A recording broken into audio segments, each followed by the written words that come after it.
जीवन में दृष्टिकोण बड़े मायने रखता है। आप उसे लौकिक जीवन कहो या पारलौकिक जीवन कहो, हर जगह पर कार्यकारी है। कभी कभी ऐसे लगता है कि सामने वाला व्यक्ति मेरे विरोध में ही हमेशा खड़ा रहता है।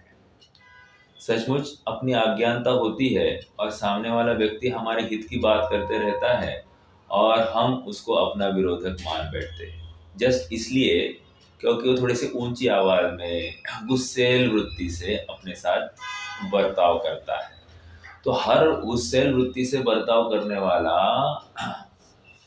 अपना हित चिंतक मतलब अहित चिंतक है ऐसा नहीं है, या अपने प्रति द्वेष करता है ऐसा नहीं है। कदाचित उसके गुस्से में अपने प्रति करुणा भाव भी हो सकता है।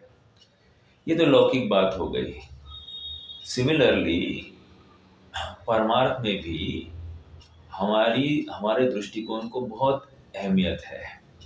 और हमारा दृष्टिकोण मतलब हमारा दृष्टिकोण आगम चक्षु साहु पर प्रवचन सार में आ गई ये बात 235वीं गाथा। आगम चक्षु साहु कहकर ये कह रहे कि तुम अपना दिमाग मत लगाना, तुम्हें हमने जो दृष्टिकोण दिया है ना उसी दृष्टिकोण से हर वस्तु को देखो तुम्हारा काम हो जाएगा। कल एक बहुत सुंदर बात आई थी दूसरी गाथा की टीका के अंतिम भाग में कि देखो मैं पढ़ता हूं तो ज्यादा भेद विज्ञान की बात आ गई थी। एक मिनट, कहा गया है पृष्ठ क्रमांक 10 पर आ जाइए। 10 पर अंतिम पैराग्राफ में, यह जीव सर्व पदार्थों के स्वभाव को प्रकाशित करने में समर्थ केवल ज्ञान को उत्पन्न करने वाली भेद ज्ञान ज्योति का उदय होने से। मुझे तो इस विशिष्ट भेद ज्ञान ज्योति इस शब्द के ऊपर थोड़ा फोकस करना था।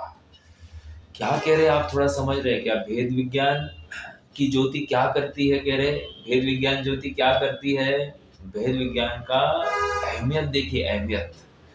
भेद विज्ञान ज्योति हमको केवल ज्ञान प्रकट करा रही है, या ऐसा कुछ भी नहीं कहा कि अन्य कोई देव शास्त्र गुरु या कोई पर पदार्थ मेरा तारण करेगा, मुझे केवल ज्ञान तक पहुंचाएगा, ऐसा कुछ भी नहीं कहा। एकमात्र भेद विज्ञान कहा। मतलब बाहर के पदार्थ निमित्त मात्र तो हो सकते हैं, लेकिन कार्य तो तुझे ही करना पड़ेगा। मार्ग में प्रकाश होगा जरूर, प्रकाश है इसलिए तुम्हें मार्ग दिखा इसलिए तुम आगे बढ़े ऐसा नहीं। तुम्हें स्वयं को अपने पैरों के बल पर तुम्हें आगे बढ़ना पड़ेगा।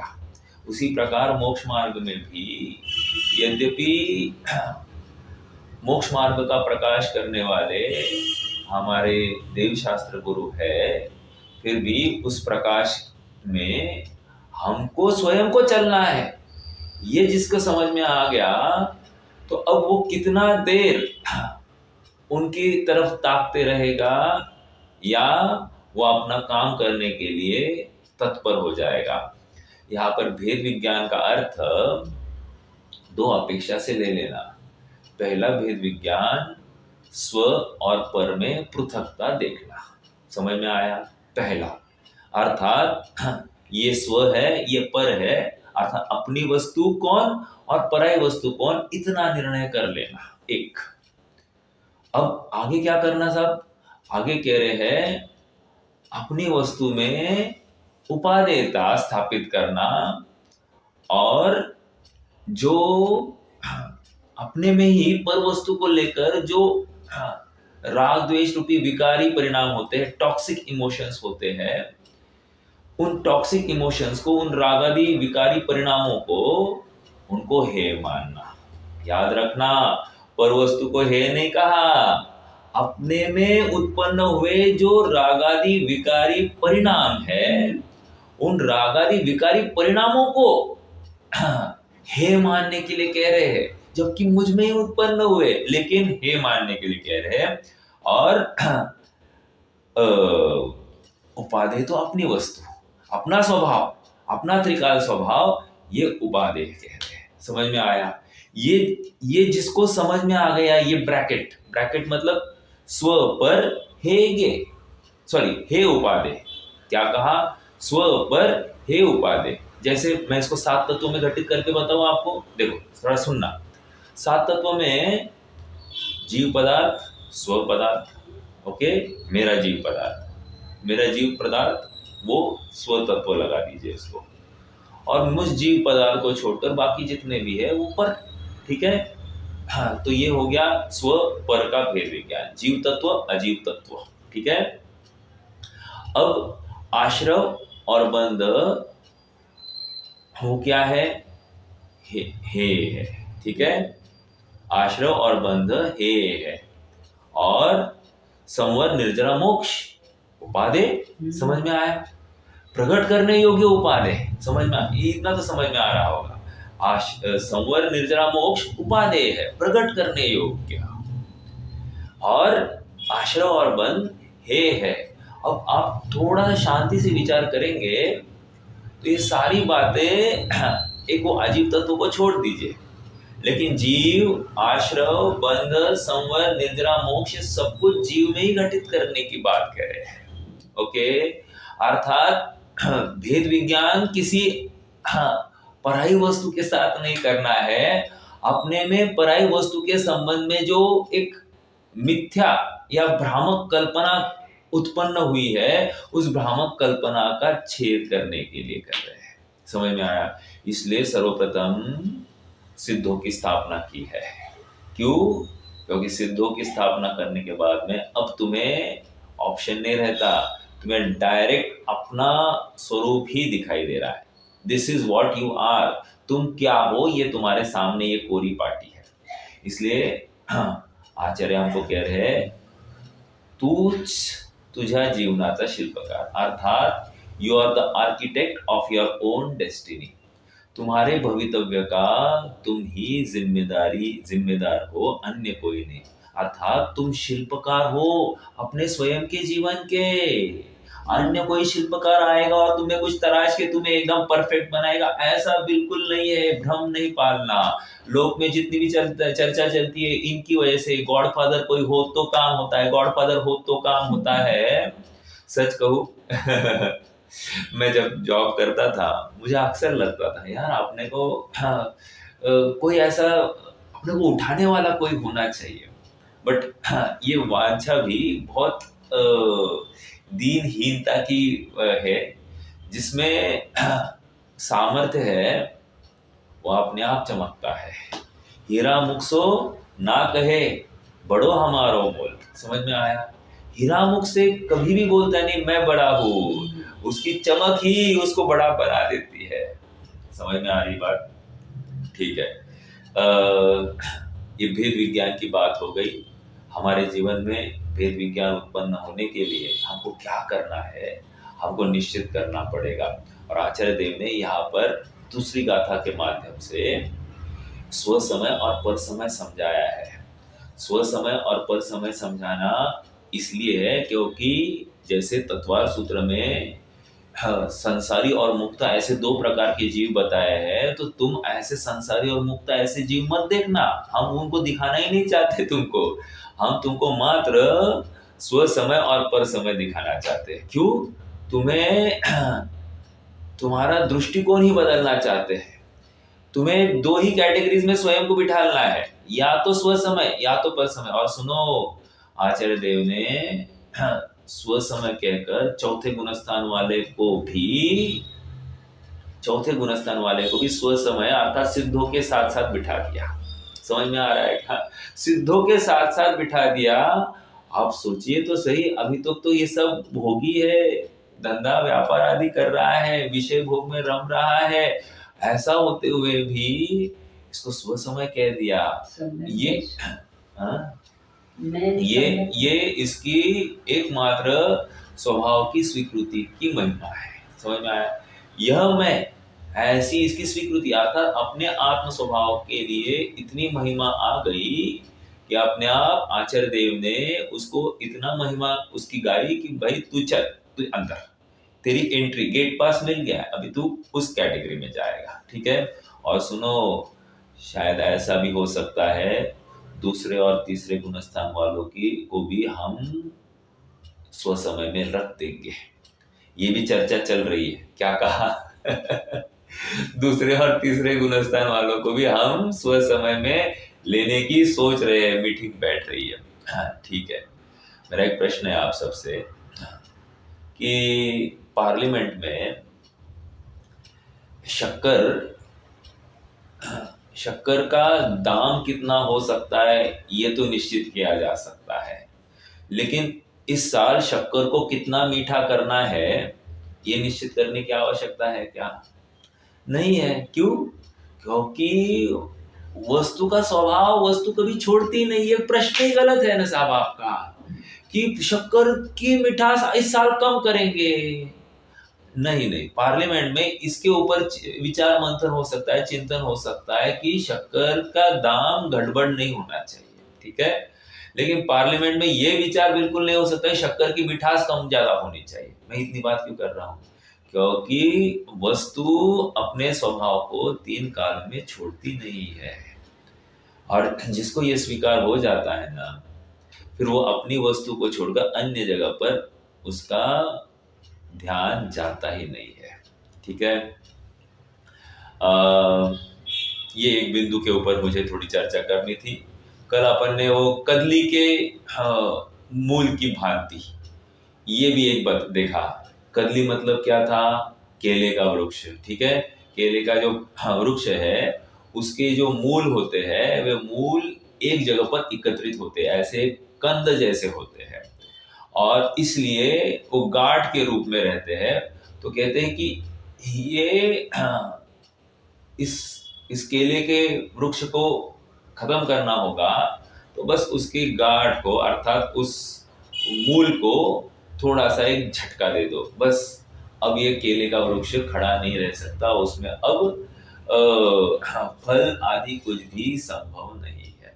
समझ में आया? उदाहरण के माध्यम से सिद्धांत ये घटित कर रहे हैं, जब ये जीव अनादि अविद्या रूप अपने स्वभाव की भ्रांति जो हुई है उसका छेद करता है, अर्थात अपने स्वभाव को स्वभाव रूप से स्वीकार करता है, तो सहजता में उसके आश्रय और बंध होते ही नहीं है। वो अपने में अपनापन स्थापित करने से उसको संवर, निर्जरा और कालांतर में मोक्ष की भी प्राप्ति हो जाएगी। इस सब का आधार एकमात्र यथार्थ दृष्टिकोण था। समझ में आया? और जो यथार्थ दृष्टिकोण रखता है वो नियम से स्वसमय ही कहलाता है। एक बात। दूसरी बात हमने और एक चर्चा में ली थी, सूक्ष्म स्वसमय। अभी ये क्या है सूक्ष्म स्वसमय? ये इतना ही है, पंचास्तिकाय की 165वीं गाथा के आधार पर ये चर्चा उठी है, जहां पर ये बताया गया कि अज्ञान लव के कारण जिसका शुद्ध संप्रयोग प्रकट हुआ है वह सूक्ष्म पर समय है, ऐसा कह रहे हैं। उसी की टीका में जयसेन स्वामी कह रहे हैं सूक्ष्म पर समय, ये सूक्ष्म पर समय इसका मतलब ये मिथ्या दृष्टि है ऐसा नहीं लेना। अज्ञान लव ये किया है अर्थ, लेकिन ये मिथ्या दृष्टि ऐसा नहीं करना। ये मात्र ये सम्यक दृष्टि है, शुभोपयोग में स्थित है, और शुभोपयोग में स्थित होना भी आचार्य को इष्ट नहीं है, इसलिए उन्होंने इसको पर समय के खाते में डाल दिया। मतलब वो रहने का स्थान नहीं है, ये समझा रहे हैं। और अब विचार करना कि हमारा या हमारे सो कॉल्ड भूमिकावंत जीवों का अधिकतर समय कहाँ जा रहा है, और जहां पर जा रहा है वहां पर हमको अच्छा लग रहा है या बुरा लग रहा है, अर्थात खेद हो रहा है या अच्छा। कोई खाने में मशगूल है, कोई पैसे कमाने में मशगूल है, कोई लोक सेवा करने में मशगूल है, अर्थात कोई आत्मा में रमने के लिए कौन तैयार है? आत्मा की महिमा किसको है? नहीं है। इसलिए वो तो सब उनकी तो बात ही नहीं करनी, लेकिन जो सम्यक्त्व को धारण किए हुए हैं और यहाँ वहां भटक रहे हैं, कह रहे वे भी अज्ञान लव की वजह से वे भी बाहर है। समझ में आया? इतनी बार कठोर बात आचार्य देव ने उठाई है। इसके पीछे भाव इतना ही है कि हमको प्रेरणा करनी है, क्योंकि मान लो मुनि अवस्था है, मुनि अवस्था में उन्होंने क्या किया है जी, उन्होंने प्रतिज्ञा तो ली है ना, किसकी? शुद्धोपयोग की प्रतिज्ञा ली है, शुभोपयोग की प्रतिज्ञा नहीं ली है, 28 मूल गुणों की प्रतिज्ञा ली नहीं है, शुद्धोपयोग की प्रतिज्ञा ली है। समझ में आ रहा है क्या? हाँ, तो फिर इसका मतलब 28 मूल गुणों से छुट्टी ऐसा हमने कब कहा? जिसकी शुद्धोपयोग की प्रतिज्ञा होती है उसके स्वयं में 28 मूल गुण बनते ही बनते हैं, और जो व्यवहार पक्ष है उसमें प्रवृत्ति हुए बिना रहती नहीं। समझ में आ रहा है क्या? वो होता ही है। ठीक है, चलिए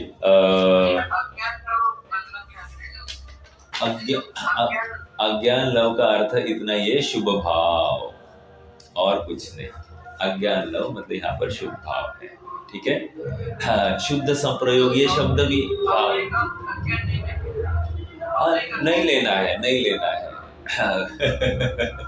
क्योंकि अवधिक अज्ञान लेंगे तो तकलीफ ये होगी, फिर तो 12 गुणस्थान तक सबको पर समय कहना पड़ेगा उस अज्ञान लव की तरफ से, तो वो अभिष्ट नहीं है। यहाँ पर प्रेरणा करनी है कि शुभ भाव भी तुम्हारे रहने का स्थान नहीं है, इतना ही उसका अर्थ निकलता है। ठीक है, चलिए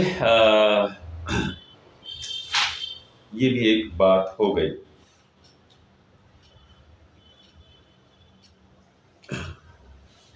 हाँ बोलिए बहन जी। ज्ञान लव में यदि शुभोपयोग आ रहा है तो शुद्ध संप्रयोग करें, मतलब उसके साथ अनुभूति शुद्ध, देखो शुद्ध संप्रयोग अज्ञान लव के वश मतलब एक परिणाम हुआ शुभ भाव का। ठीक है, उसी को वे शुद्ध संप्रयोग कह रहे हैं। ओके, और उसमें उसके साथ शुद्ध परिणति है ही, लेकिन शुभ भाव का परिणाम भी उपादेय नहीं है, वो है ये बताना चाह रहे हैं। हाँ, कदाचित दो अपेक्षा लेंगे, एक तो हम और आपके लिए हमारे दिन भर की विशेष प्रवृत्ति शुभ भाव की अपेक्षा चलती है, तो ये शुभ भाव की प्रवृत्ति उपादेय मानकर जो हमारी प्रवृत्ति दिन भर चलती है उसके प्रति कटाक्ष एक, और ज्ञानी जीव के दृष्टिकोण में इस शुद्ध संप्रयोग की कितनी धज्जियां उड़ाई है उन्होंने, ये बताना है। वे बिल्कुल नहीं चाहते हैं, वहां पर तड़पन महसूस करते हैं, ये बताना है। समझ में आ रहा है क्या? बस इतनी सी अपेक्षा है वहां पर। शुद्ध परिणति तो है ही ना आचार्यों की, लेकिन वह शुद्ध परिणति की बात नहीं करनी है। शुद्ध परिणति है, ओके, लेकिन वेरी शुद्धोपयोग, उनको शुद्धोपयोग से प्रयोजन है, तो शुद्धोपयोग की प्रेरणा की अपेक्षा ये कथन किया गया है। ज्ञानी है, ज्ञानी तो शुभोपयोग को ये मानते हैं, तो भी उसको सूक्ष्म पर समय का हाँ ना, ये विवक्षा है। हाँ बराबर, फिर भी ये भी विवक्षाएं है जिनागम में। आचार्य देव ने इसके ऊपर भी मतलब देखो, और एक आपको थोड़ा सा ना एक प्रकरण ये भगवती आराधना का है। मुनिराज आहारचर्या के लिए आचार्य देव के पास आज्ञा मांगने आए कि मैं आहारचर्या के लिए जाने का विकल्प है, तो वहां पर आचार्य देव इतनी कड़ी बात में कह रहे हैं, हे मुने, तुम्हें शर्म नहीं आती कि तुम ऐसा बीभत्स रूप लेकर आहार के लिए जाते हो? अब ये क्यों कहना साहब, उनको प्रैक्टिकली तो उनको आहार की वांछा है ही नहीं, विकल्प आया, विकल्प की पूर्ति के लिए निकले हैं, लेकिन वहां पर भी प्रेरणा ही है, प्रयोजन उतना ही है कि प्रेरणा है उनको शुद्धोपयोग के लिए ही और ये करना है, आगे बढ़ाना है। देखो इस मतलब इन बिंदुओं के ऊपर ना हमको लगता है मेरा तो कोई अपराध नहीं है, मुझे खामा कुछ बोल गए। अरे नहीं, हम जिस भूमिका में खड़े हैं वहां से ऊपर उठने के लिए ही पूरा जिनवानी का प्रयोजन है। यहाँ पर अपेक्षा बिल्कुल अन्यथा नहीं लेना कि वे अभिष्ट नहीं जानते, बिल्कुल सही है। तो इसलिए मैंने दो तर्क दिए, एक तो हमको समझाने के लिए शुभ भाव जो हम उपादेय मानकर दिन भर बैठे हैं ना, उससे हमारा कुछ निहाल नहीं होने वाला है। समझ में आया? ये एक तो हमारे लिए सीख थी, और दूसरी कदाचित कोई जीव होगा कि वो 28 मूल गुण पालन में ही इंटरेस्टेड होगा। ऐसे शुभ भाव में स्थित जीव को भी ताड़ना देनी है, 2। और तीसरा कि बाहर में कितना रमना, निरंतर अपने शुद्धात्मा की भावना की ऊर्ध्वता के लिए हमको प्रयास कौन सा करना है, ये वहां पर रखने का प्रयास है। ठीक है, मतलब भेद विज्ञान की ही बात चल रही है, इसके अलावा और कुछ नहीं है। ठीक है, हाँ जी। फिर अगला तर्क ये भी हो सकता है साहब, भेद विज्ञान भी भवितव्य अनुसार होगा।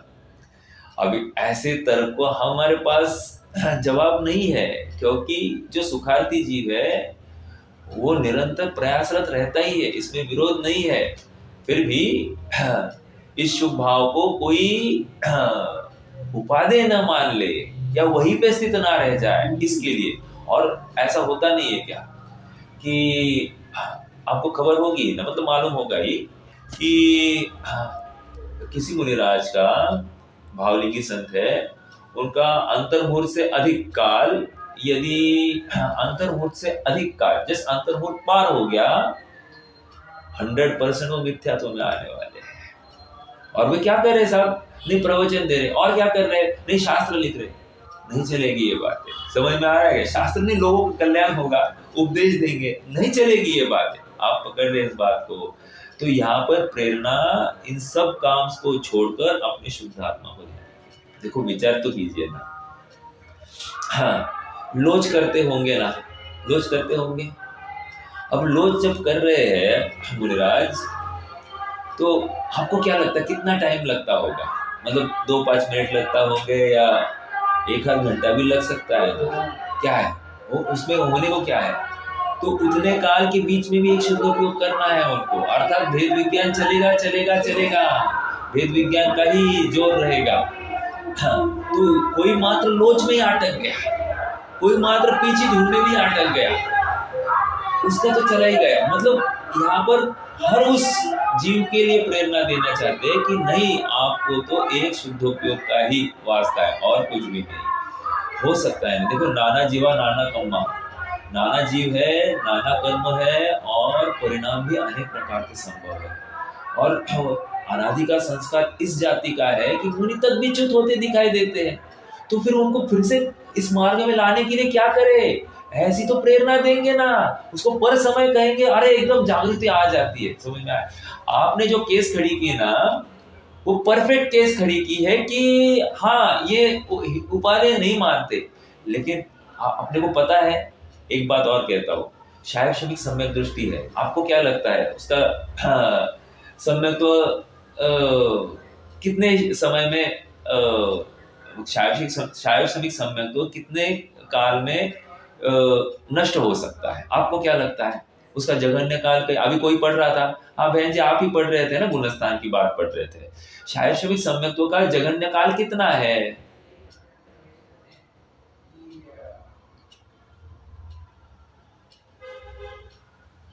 हाँ बोलिए।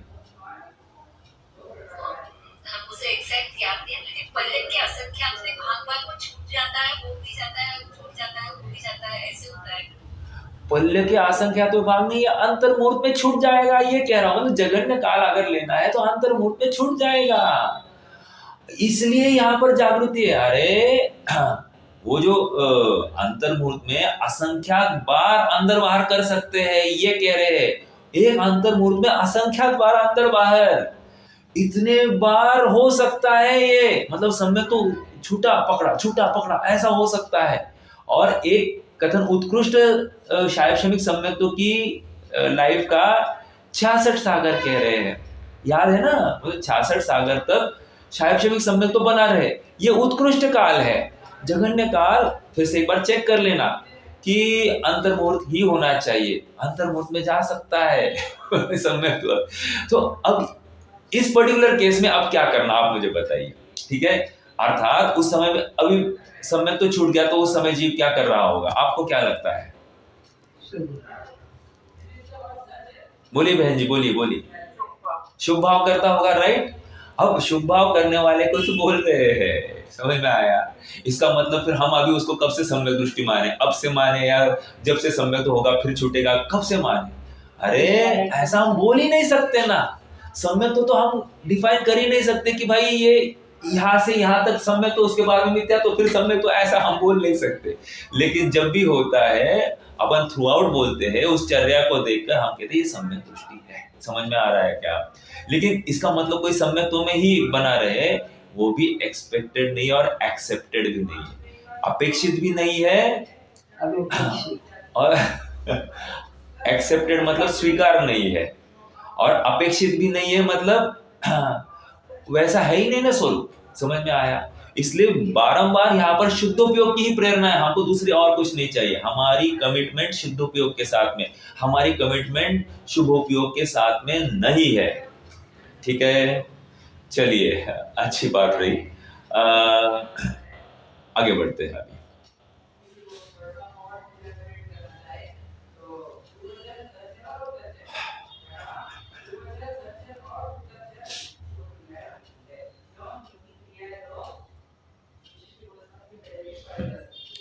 अब थोड़ा सा आगे बढ़ेंगे। काफी चर्चा तो हो गई है, अब मुझे इसमें कुछ विशेष नहीं मिल रहा है, फिर भी कोई आपको प्रश्न होगा तो आप रख ही सकेंगे। अब गाथा नंबर 3 में आ जाइए। गाथा नंबर 3 की पृष्ठ क्रमांक 12, उसकी उत्थानिका पढ़ लीजिए। अथय तत् बाध्यते अथय तत् अथ एतत् बाध्यते। मेरे संस्कृत में ज्यादा नहीं जानता, आप थोड़ा सा ये नहीं करना, बट प्रयास कर रहे हैं अपन। मेरा विचार है थोड़ा जयसेन स्वामी का भी ना, मैं थोड़ा सा प्रयास करूंगा कि उनका संस्कृत में अपन अभ्यास करेंगे तो थोड़ा सा और अच्छा भी चलेगा।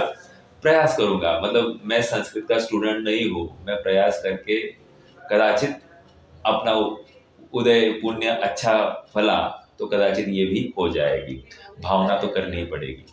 तो क्या कह रहे हैं, एतत् बाध्यते मतलब क्या? अभी हमने जो कहा ना, क्या कहा था अभी, स्व समय पर समय, उसमें बाधा हम लगाते हैं। अर्थात पहले तो उन्होंने बाधा स्वयं खड़ी की, अब कह रहे इसमें बाधा है, ये स्वयं बोलेंगे। अब कैसे बताना? देखो आचार्य देव का मंतव्य समझना जरूरी है, ये सब करुणा के वचन है। अभी कहेंगे जाओ, अब कहेंगे मत जाओ, ऐसे कैसे? ऐसा ही है। इसका अर्थ इतना ही समझना कि हमको उनका मूल प्रयोजन समय सार समझाना है, लेकिन समय सार समझाने से पहले समय सार कहाँ से ढूंढ के निकालना, तो इसलिए उन्होंने समय समझाया। और समय में से भी वो स्व समय और पर समय ऐसे दो भेद करके हमको किस तरफ हमारा इंक्लिनेशन होना चाहिए, हमारा प्रयास किस तरफ होना चाहिए, ये भी समझा दिया। अर्थात एक क्षण के लिए भी मुझे पर समय रहना है तो मुझे स्वीकार नहीं है, बस। समझ में आ रहा है क्या? एक क्षण के लिए भी मुझे पर समय यह अवस्था स्वीकार नहीं है, वो मेरे लिए एक कहते हैं ना, धब्बा है मेरे ऊपर। धब्बा है, ऐसा फील होता है क्या? मान लो हमारे बच्चे ने या किसी ने हमारे इसमें किसी ने अपना नाम खराब कर दिया, मतलब कोई दुष्कृत्य किया होगा जो अक्षम्य हो, तो अब क्या हो गया, हमारे कुल की परंपरा पर धब्बा लग गया, ऐसा लगता है कि नहीं? लेकिन यहाँ पर आचार्य देव कह रहे मैंने स्व समय को प्रकट नहीं किया तो मैंने अपने आत्म स्वभाव के ऊपर, अपने समय के ऊपर एक काला धब्बा, अर्थात एक पर समय का काला धब्बा लगा दिया है। समझ में आ रहा है?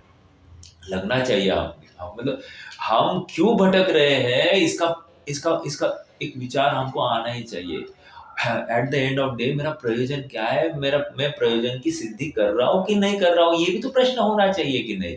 और इसलिए यहाँ पर बताया स्व समय पर समय, तुम्हारा प्रयोजन कहाँ हो रहा है, तुम जो प्रयास कर रहे हो उस प्रयास के पीछे तुम कहाँ खड़े हो, ये भी तो खबर होनी चाहिए। नहीं तो बस मैं प्रयास तो कर रहा हूँ, मैं तो प्रयास कर रहा हूँ, नो नो नो नो। जो प्रयास, जो एफर्ट्स मुझे मेरे गंतव्य तक नहीं पहुंचा रहे हैं, इसका मतलब मेरा प्रयास सब पानी को बेलने के काम चल रहे हैं। अर्थात पानी का मंथन करने से मैं घृत की कल्पना कर रहा हूँ, ऐसी मेरी अवस्था है। गंभीरता से इसका विचार होना। आगे बढ़ेंगे, देखो इसका हिंदी अनुवाद भी देखो ना। हाँ, क्या कह रहे हैं? अब समय की द्विविधता में आचार्य बतलाते हैं। बाधा डालते नहीं है, बाधा बतलाते हैं। बतलाते हैं मतलब क्या? ये बता रहे हैं कि भाई हमने ठीक है, हम आपको बता दिया क्या, स्व समय पर समय हमने ऐसे समय के ही भेद करके बता दिए, लेकिन हमको स्व समय और पर समय ये भी अभिष्ट नहीं है। समझ में आ रहा है क्या? क्योंकि स्व समय भी at the end of day वो भी उपाधि है, और इसलिए हमको उपाधि से कोई लगाव नहीं है, हमको तो मूल वस्तु से लगाव है। समझ में आया? उपाधि मतलब वो अवस्था है ना, स्व समय। पर समय भी अवस्था है और स्व समय भी अवस्था है। अवस्था से क्या लाभ करना, क्या प्रेम करना कह रहे हैं? अरे हमको अगर करना है तो वस्तु के साथ में एकत्व करना है। You are getting? इसलिए यहाँ पर उस कथन में भी बाधा खड़ी कर रहे हैं। ओके, आइए देखो गाथा का पाठ करेंगे। एयत्तनिश्चय गदो समौ सौवत्थ सुंदरो लोए बंध कहाए अते तेन विसंवादिनी होरी। क्या कह रहे हैं? एयत्तनिश्चय गदो समौ सौवत्थ सुंदरो लोए बंध कहाए अते तेन विसंवादिनी होदी। हाँ, देखो क्या कह रहे हैं? एयत्त निश्चय गदो, एकत्व निश्चयगत। ठीक है, एकत्व निश्चयगत, ये पूर्ण शब्द हो गया। हाँ, समो समय, ठीक है। सौवत्थ सुंदरो लोए, सबसे सुंदर है, सबसे सुंदर। अपन क्या कहते साहब, मान लो अपन किसी खाने के लिए कहीं जाए, किसी फंक्शन में जाए, एक नंबर थी वस्तु, एक नंबर थी। अरे एक नंबर नहीं है, अगर तुम्हें वो जो खाई है वस्तु वो एक नंबर लग रही है तो तुम्हारा आत्मा 2 नंबर लग रहा है। हमने अपने आत्मा को स्वीकार कर दिया पर समय, ये बताए रहे। देखो, ओके देखो, एकत्व निश्चयगत समय सौवत्थ सुंदर। सौवत्थ मतलब क्या? सौवत्थ का अर्थ क्या लेंगे अपन? सौवत्थ मतलब सर्वत्र। सर्वत्र अपन काल अपेक्षा भी जा सकते हैं और क्षेत्र अपेक्षा भी जा सकते हैं। समझ में आया? द्रव्य अपेक्षा भी जाओ, ठीक है, कोई प्रॉब्लम नहीं। तो क्षेत्र अपेक्षा, काल अपेक्षा, द्रव्य अपेक्षा, भाव अपेक्षा सब कुछ सुंदर है। अब इसका अर्थ क्या करें? सब समय का अर्थ अब हम क्या करेंगे? अभी तो समझाया था ना समय का अर्थ। क्या समझाया था? समय का अर्थ मतलब क्या? बोलिए, कौन बताएगा? दूसरी गाथा में समय का अर्थ क्या है?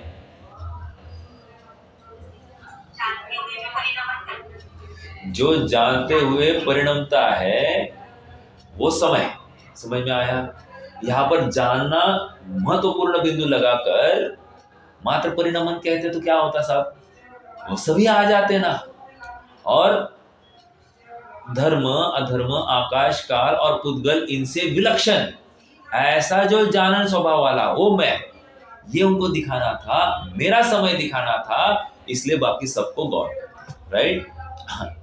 अब प्रश्न ये भी खड़ा हो सकता है साहब, वो समय है तो फिर हमने तो ये भी सुना है कि सभी द्रव्य समय है। हाँ है। तो अब यहाँ पर समझाएंगे, छह द्रव्य समय है ऐसा अब अभिप्राय यहाँ पर लगाएंगे। ये भी सिद्ध करके एक बहुत बड़ा सिद्धांत घटित करने वाले हैं। क्या घटित करेंगे?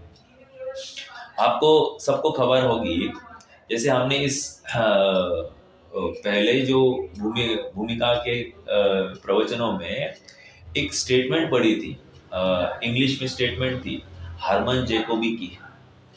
हरमन जैकोबी एक जर्मन फिलोसोफर है।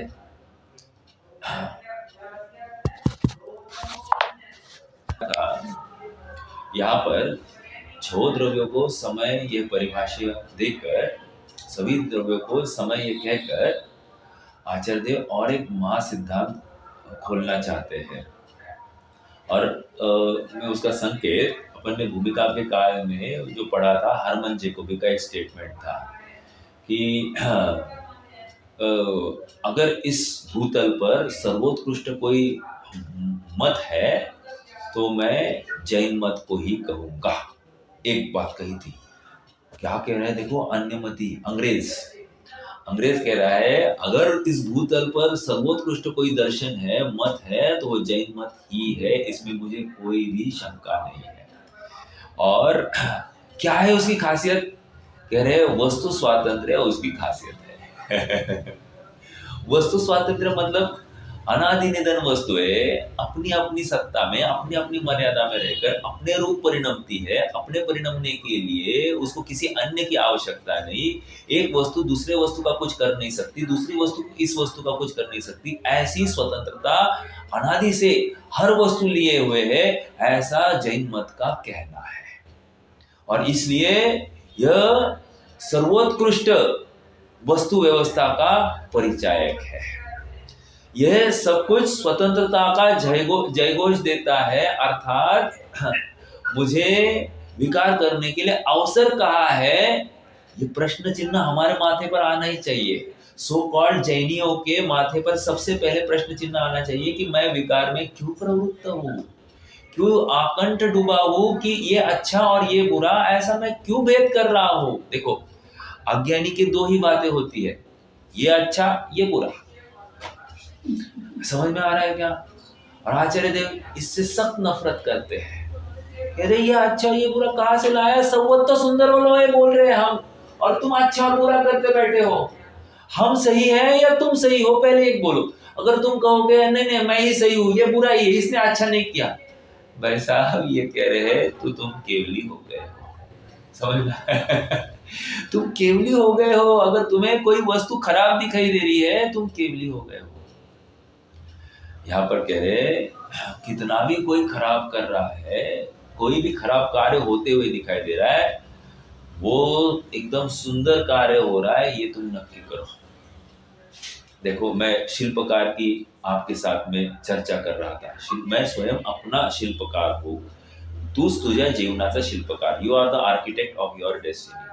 ये ऐसी बात है जैसे मेरे पास में एक कोरा कागज है और मुझे इस कोरे कागज पर रंग भरने हैं, कोई चित्र निकालना है, रंग भरने हैं। उसी प्रकार मेरी आत्म वस्तु एक कोरा कागज है और मुझे उस आत्म वस्तु के ऊपर रंग भरने हैं। रंग भरने हैं का अर्थ इतना ही है कि उसको पर रूप ढालना है या स्वरूप ढालना है, ये मैं तय करूंगा, अन्य कोई भी तय नहीं कर सकता। समझ में आ रहा है क्या? ये यहाँ पर बता रहे हैं, मतलब ये समय बताकर कितनी बड़ी बात रखी जा रही है। हम इस मंतव्य के गांभीर्य को लें। आपको पता होगा गंगा किसी विशिष्ट स्थानों पर और पवित्र मानी, गंगा अपने आप में पवित्र है, उसमें कोई दो राय नहीं है। हाँ, लेकिन आप पाओगे कि विशिष्ट स्थानों पर गंगा की पवित्रता विशेष कही जाती है। जैसे अभी कहा कुंभ मेला हुआ था, कहाँ हुआ था? जहाँ हुआ था, वाराणसी हुआ था शायद।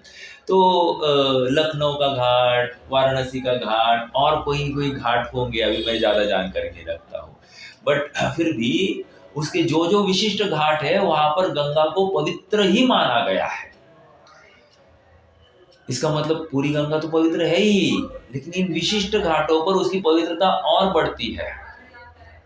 मैं इतनी बात क्यों रख रहा हूँ? बात इसलिए रख रहा हूँ, बहन जी आपका माइक म्यूट कर दीजिए, थोड़ा सा आवाज आ रहा है। क्या चल रही थी बात? हाँ, मैं इसलिए बात रख रहा था कि जिन शासन अपने आप में पवित्र ही है, जिन वाणी अपने आप में पवित्र ही है, लेकिन विशिष्ट स्थानों पर उसका पवित्रता विशेष वृद्धिंगता को प्राप्त होती है। जैसे कि ये तीसरी गाथा, समझ में आया? ये तीसरी गाथा जिनागम का हार्द समझ लीजिए। ये तीसरी गाथा इतनी जबरदस्त है, इस गाथा के बल पर जीव चाहे तो भेद विज्ञान कर सकता है, कर सकता है, करने की ताकत रखता हो तो, भावना हो तो, इच्छावान हो तो काम होगा। नहीं है तो फिर साहब कैसे होगा? ये बहस करने वाले को पहले नहीं होगा। समझ में आ रहा? नहीं नहीं हो नहीं सकता, ऐसा कैसे बोल दिया, कुछ भी दिखाया नहीं इसमें, आत्मा ही दिखाई नहीं, और तुम कैसे बोल रहे हो वेद विज्ञान? तुम्हारी तैयारी है क्या? हम तो निसर्ग सम्यक दृष्टि की बात रखते हैं, उसको सम्यक तो हो सकता है एकमात्र भगवान की मूर्ति देखकर, एकमात्र मुनिराज को देखकर उसको सम्यक तो हो सकता है। एक बार कभी जिनागम को सुना नहीं है, ऐसे जीव को बस डायरेक्टली सम्यक दर्शन हो सकता है। और तुम बात कर रहे हो कि ये सर्वत्र सुंदर ऐसी समय को समझाकर तुम्हें सम्यक तो नहीं हो सकता। इसका मतलब तुम विषय वस्तु को समझने के लिए असमर्थ हो, संगी होते हुए भी असंगी जैसे तुम काम कर रहे हो। तुम्हें इसका मतलब जैसी गति वैसी मति, तुम्हें तुम्हारी मति जो दौड़ रही है ना, वो पतन की तरफ जा रही है। आज इतना समय बीत गया है फिर भी तुम जागृत नहीं हो रहे हो, इसका मतलब दाल में कुछ काला है, तुम्हारी होनहार में कुछ तो गलत होने वाला है। समझ में आ रहा है क्या? जागो, अभी भी अवसर है, क्योंकि मैंने पहले ही बताया था, उत्पाद व्यय द्रव्य युक्तम सत्य कहकर उत्पाद और व्यय मुझे निरंतर वो अवसर प्रदान कर रहा है कि यस अभी ये नवीन अवसर है, लो एंजॉय, अब अपना निहाल कर लो। प्रत्येक समय में इस वस्तु ने मेरे लिए अवसर खड़ा किया, और प्रत्येक समय में मैं इस वस्तु ने जो अवसर खड़ा किया उसको झुठला दिया है। लेकिन वस्तु बहुत करुणावंत है। ठीक है, आ जाइए, यहाँ पर आ जाइए। क्या कह रहे थे? देखो, निश्चय गदो समो सौवत्थ सुंदरो लोए, बंध कहाए अते, बंध की कथा, बंध कहाए अते, तेण विसंवादिनी होदी। ये बंध की कथा है ना, वो विसंवाद उत्पन्न कर रही है। इसलिए जो तुमने अभी अभी कहा था ना, स्व समय पर समय, पर से नहीं बंधा इसलिए स्व समय, और पर से बंधा इसलिए पर समय। अरे रे रे रे रे रे, हमको पर के साथ नाता जोड़ना ही हमको तकलीफदायक लग रहा है। आप ऐसा क्यों नहीं कह सकते? मात्र समय इतना क्यों नहीं बता सकते? आपने ये स्व समय और पर समय क्यों खड़ा किया? हमको स्वीकार, पर के साथ आप नाता ही मत बताओ ना हमको। स्व समय और पर समय, पर से नहीं बंधा, ये तो अच्छी बात थी ना। नहीं, पर को क्यों लाया आपने? ये कह रहे हैं पर को क्यों लाया? आप उस वस्तु की, उसकी स्वयं की सामर्थ्य पर परिचय दे दो ना। समझ में आया? देखो, अपना परिचय किस रूप में देना? परिचय अपने स्वयं के कर्तृत्व के रूप पर देना में ज्यादा उत्कृष्टता है। हमारे माता पिता, मामा, ससुर आदि के नाम पर अपना मतलब अपना परिचय देना अच्छी बात नहीं है। निष्कर्ष इतना ही है, जिस प्रकार लोक में भी अपना परिचय अपने कर्तृत्व के आधार पर दिखाया जाता है, उसी को कर्तव्यवान कहा जाता है। उसी प्रकार यहाँ पर कह रहे हैं कि जब द्रव्य स्वयं समर्थ है, तुम दूसरे का आधार लेकर द्रव्य का क्यों परिचय करा रहे हो? समझ में आया? इसलिए बाधा लग रही है उनको। ऐसे दो पना जो हमने जीवों में स्थापित किया, उसमें हमको बहुत बाधा हो रही है। I am not comfortable. समझ में आया? आगे बढ़ते हैं।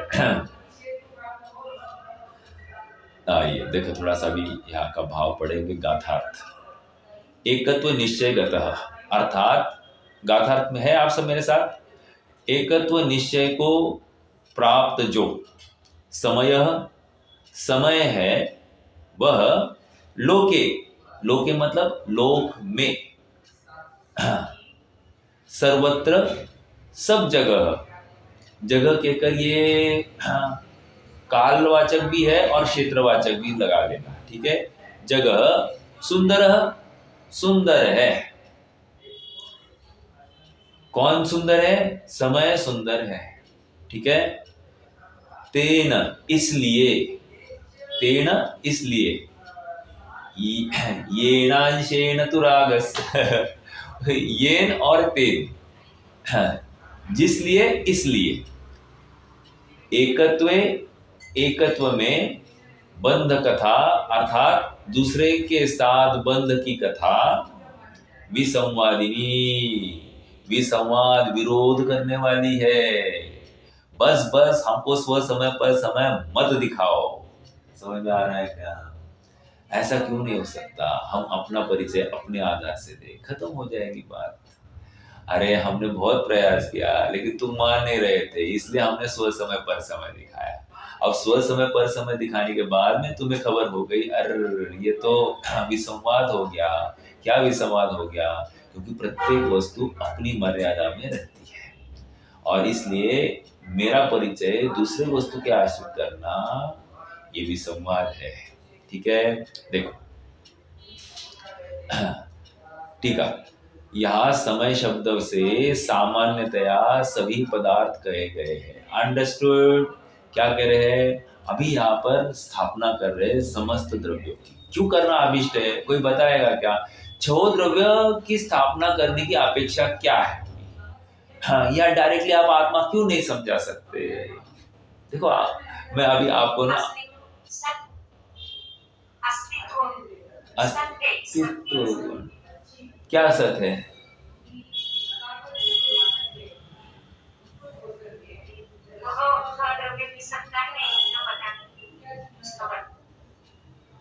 ठीक है, ओके, और कुछ? देखो परिणमन स्वभाव तो है ही। ठीक है, ठीक है, उनके परिणमन स्वभाव की बात चलेगी। ठीक है, देखो इतनी ही बात है यहाँ पर, जब छह द्रव्यों को लेना अभिष्ट है, क्योंकि हमने अपना जीवन पर के आश्रित ही तो माना है। तन उपजत अपनी उपज जान, तन नशत आपको नाशमान। यही तो तकलीफ थी ना। इसने अपने को पर के आश्रित ही तो माना है, पर नहीं तो मैं नहीं, पर है तो मैं हूं। बस इतनी सी तो तकलीफ थी इसकी। इसलिए सबसे पहले इसको द्रव्य ही दिखाया, मतलब समय ही दिखा दो। समय किसको कहते हैं? और सुनो, उसको सुंदर भी कह रहे हैं। सुंदरता जो हमको टेस्ट में सुंदर, रूप में सुंदर, हाँ, और जितने भी सुंदरता है उसकी यहाँ अपेक्षा नहीं है। देखो आचार्य देव की अपेक्षा से, उनके दृष्टिकोण से आप सुंदरता देखना। अब यहाँ काले गोरे का भेद नहीं है कि नहीं ये बात? इसलिए मेरे देश की धरती सुंदर है। आप पकड़ रहे हो? वहां पर वो गाना थोड़ा सुन लेना, मुझे अभी ज्यादा याद नहीं है। वो सोना क्यों उगल रही है? क्योंकि यहाँ भेदभाव नहीं है, सभी सुंदर है, सभी अच्छे हैं। उसी प्रकार यहाँ पर सभी द्रव्य सुंदर है, अर्थात कोई किसी से कम नहीं है। इसका मतलब कोई, सभी अपने में स्वयं पूर्ण है। समय सार 16वीं गाथा की टीका, स्वयंभू अर्थात स्वयं कर्ता, कर्म करण संप्रदान अपादान अधिकरण स्वयं है। अब स्वयं कर्ता स्वयं कर रहा है कर्म, ठीक है, स्वयं ही साधन है, स्वयं ही संप्रदान है, के लिए, में से और के आधार से, अर्थात सब कुछ स्वयं कर रहा है, इसलिए वो परिपूर्ण है, स्वयंभू है। अब ये प्रत्येक द्रव्य स्वयंभू है। अब प्रत्येक द्रव्य स्वयंभू है मतलब क्या? प्रत्येक द्रव्य स्वयंभू है मतलब उसको अपने परिणमन करने के लिए, अपने अस्तित्व के लिए उसको अन्य किसी की आवश्यकता नहीं। समझ में आया? मान लो मेरे पैरों में थोड़ी सी कमजोरी है, तो मुझे लकड़ी की आवश्यकता है। लकड़ी की आवश्यकता है मतलब क्या? वो मेरी कमजोरी का परिचय है। मैं चाहता नहीं हूँ लकड़ी के साथ चलना, लेकिन लकड़ी के बिना चल नहीं सकता ना, और मेरी मजबूरी है, इसलिए मैं उसके बल पर चल रहा हूँ। समझ में आया? और यहाँ पर कह रहे हैं वस्तु स्वरूप में ऐसी कोई कमजोरी नहीं, ऐसी कोई विकलांगता नहीं है कि मुझे किसी पर पदार्थ का अवलंबन लेना पड़े।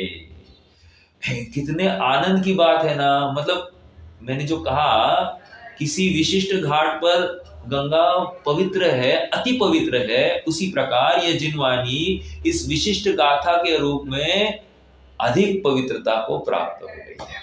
क्यों? इससे मुझे मेरी महिमा बताई गई है, मेरी सुंदरता का बखान चल रहा है। ठीक है, मेरे साथ साथ अन्यों की भी सुंदरता आ गई, लेकिन मुझे अन्यों से क्या लेना देना। देखो,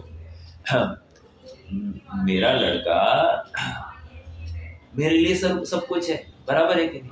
अन्यों के लड़के का मेरे साथ मुझे क्या, यू आर गेटिंग मी? क्योंकि मेरा राग मेरे बच्चे में है। अब एक देश लेना, ठीक है, हर किसी का ऐसा ही होगा। अन्यों का कुछ हुआ अथवा नहीं हुआ, हमको थोड़ा सा उसके प्रति सांत्वना हो सकती है, लेकिन जो मैं फील करता हूं वो अन्य कोई फील नहीं कर सकता, बराबर। उसी प्रकार यहां पर कह रहे, मेरे द्रव्य का सारा सब कुछ मेरे साथ में ही जुड़ा है, अन्य के साथ कुछ नहीं है। समझ में आया?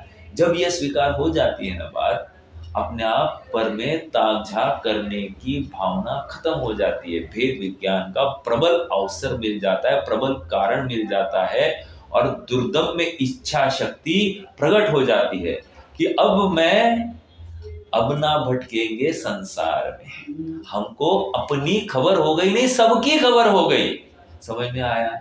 सबकी खबर होने के बाद में अब हम क्यों भटकेंगे? आप पकड़ रहे मेरी बात को? बहुत गंभीरता से लेना इन वचनों को।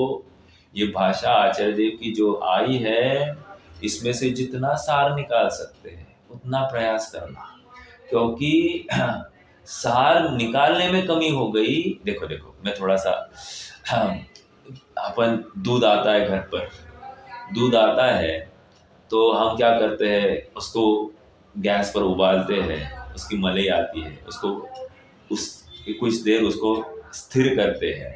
स्थिर करने के बाद में फिर क्या करते हैं, उस मलाई को निकालते हैं। अब कभी कभी ऐसा होता है कि हमने थोड़ी सी आंच ज़्यादा रखी हो, गैस की आंच ज़्यादा रखी हो, तो क्या होगा? जलता नहीं है, मलाई कम आती है। समझ में आ रहा है क्या? अगर मलाई अच्छी आनी है तो आपको उसकी विशिष्ट प्रक्रिया का फॉलो करना पड़ेगा। एकदम मंद आंच पर उसको तपाना पड़ेगा, ठीक है। तपाने के बाद में उसको विशिष्ट स्थान पर रख दिया जाए, अर्थात जो ठंडक से उस ठंडक भी हो चाहिए और स्थिरता भी होनी चाहिए। तो हवा के पास में रखेंगे और स्थिर रखेंगे तो कालांतर में उसकी मलाई इतनी ऊपर आ जाती है कि बराबर हम सुबह सुबह उसको बराबर हटा सकते हैं। यदि हमने उसको हिलाया या हमने उसको प्रॉपर तपाया नहीं, तो हमको जितनी मलाई अपेक्षित है वो नहीं मिलेगी। ओके, मुझे क्या समझाना है? उसकी एक विशिष्ट प्रक्रिया है, उसमें है मलाई, लेकिन हम निकाल नहीं पाए तो हमारी तकलीफ है।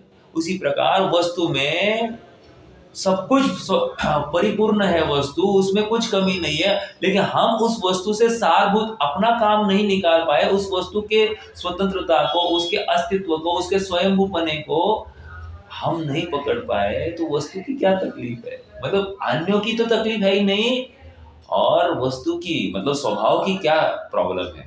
प्रॉब्लम तो उस पर्याय ने स्वीकृति की नहीं, स्वीकार नहीं किया। समझ में आया?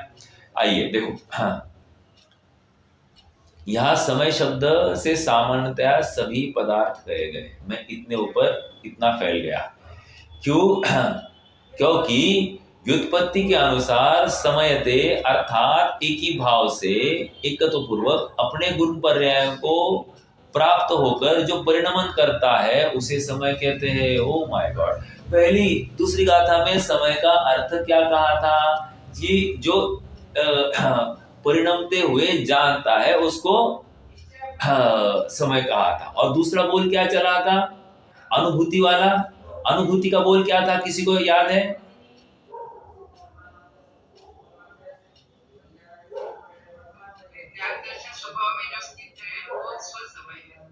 राइट, अपने ज्ञान दर्शन स्वभाव में नहीं, मैं ये चाहता हूं कि हाँ, अनुभूति का बोल अनुसरण करता हुआ, प्राप्त हुआ है, मैं उसकी बात कर रहा हूं। तो अनुसरण करता हुआ प्राप्त हुआ है का अर्थ अपन ने क्या कहा था? उत्पाद व द्रव्य युक्तम सत, यही निकला था ना। जो होगा, मैं इस बिंदु के ऊपर मेरा फोकस है।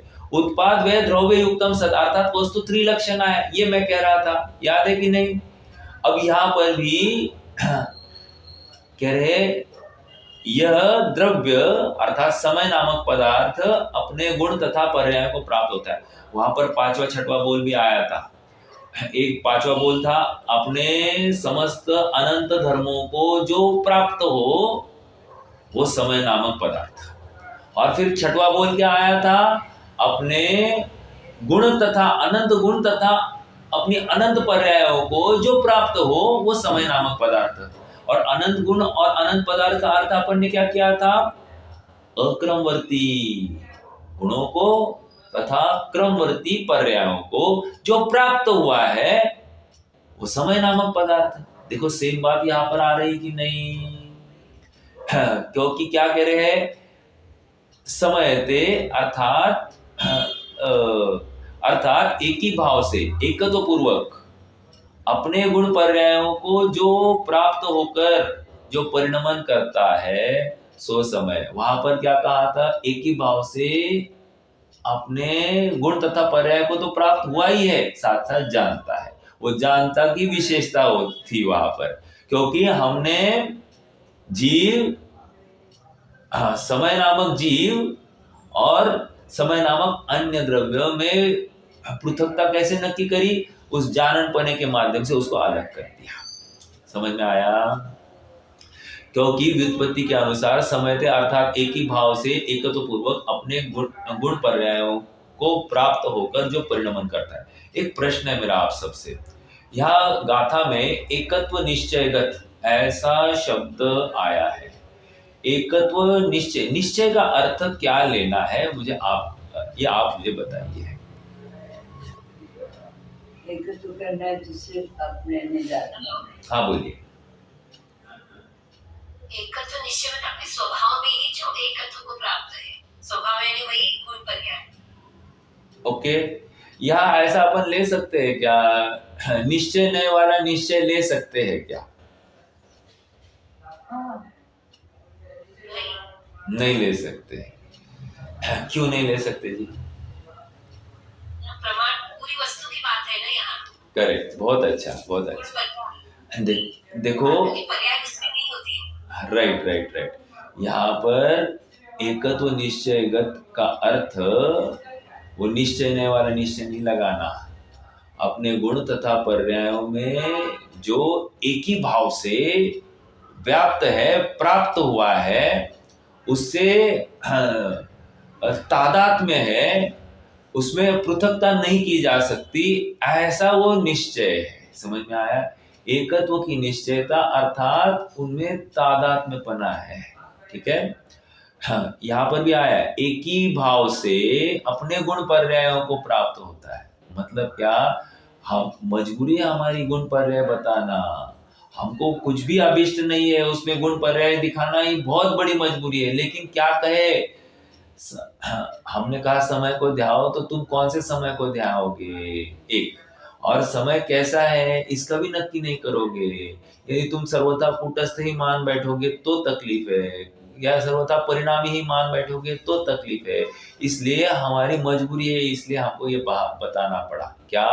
एक ही भाव से अर्थात एकत्व पूर्वक अपने गुण पर्याय को प्राप्त होता है, परिणमन करता है, उसे समय कहते हैं। इस न्याय से छह द्रव्य समय है। हाँ ठीक है साहब, ये तो समझ में आया, छह द्रव्य समय है, लेकिन इसमें सुंदरता क्या है?